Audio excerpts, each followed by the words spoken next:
Ребята, скоро районная олимпиада, вы вдвоем уже прошли, но все равно пишете пробный тур.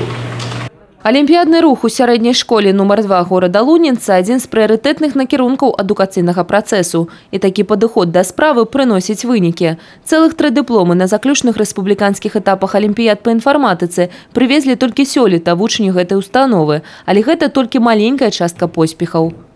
Также самое, чем мы гордимся достижением для нашей школы, явилась бронзовая медаль Гулина Кирилла, выпускника нашей школы, на международной олимпиаде по информатике в городе Тегеране летом 2017 года.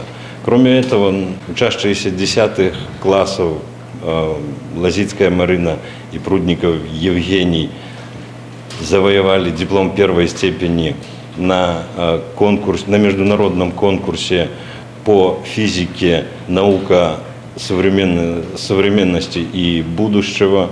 Сярод пастаянных пераможцаў у розных алімпіядных спаборніцтвах вучні установы Андрей Некрашевич и Алексей Филинович. Дыпломы первой и другой ступени на сёлетняй 18-й адкрытай усёрасійскай алімпіядзе по інфарматыцы. Гэта чарговая вышыня будущих программистов. В этой олимпиаде было дано поле, и робот ходил по полю. Также на поле были расставлены запрещенные клетки, в которые заходить роботу было нельзя. Нужно было посчитать количество способов добраться до конечной точки. Программа, которую я написал, помогла мне решить задачу.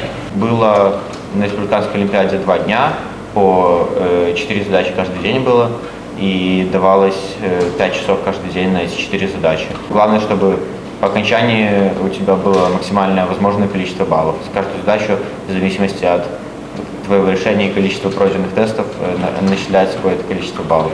З мэты падтрымкі адораных маладых людзей працуе целая система заахвочвання и развития. Каким образом работает ресурсный центр? Ну, прежде всего, это и занятия. В основном это в субботу занятия, в 6-й школьный день, занятия с преподавателями нашей гимназии, занятия с профессорско-преподавательским составом учреждений высшего образования. В рамках работы с вузами, конечно, ребята, наши гимназисты, слушают лекции преподавателей, проводят практическую часть. Каля 40% вучняў района вывучае прадметы на павышаным узроўні. 23 дыпломы на рэспубліканскім этапе атрымалі вучні Лунінеччыны толькі сёлета. 11 дыпломаў на абласной навуковай канферэнцыі. 1,5 десяткі вучняў атрымліваюць спецыяльную стипендию. Ежегодно у нас в районе проводится мероприятие по чествованию лучших учащихся. Это парад звезд, на котором подводятся итоги участия наших учеников в олимпиадах и научно-исследовательских конференциях. И ежегодно районным исполнительным комитетом выплачиваются материальные премии как педагогам, так и учащимся. У мінулым годзе з раённага бюджэту на гэтыя мэты было выдаткавана больш за 13 000 рублёў. Марыя Кобіцка, Кацярына Страха, Александр Дьяченко, тэлерадыёкампанія «Брест».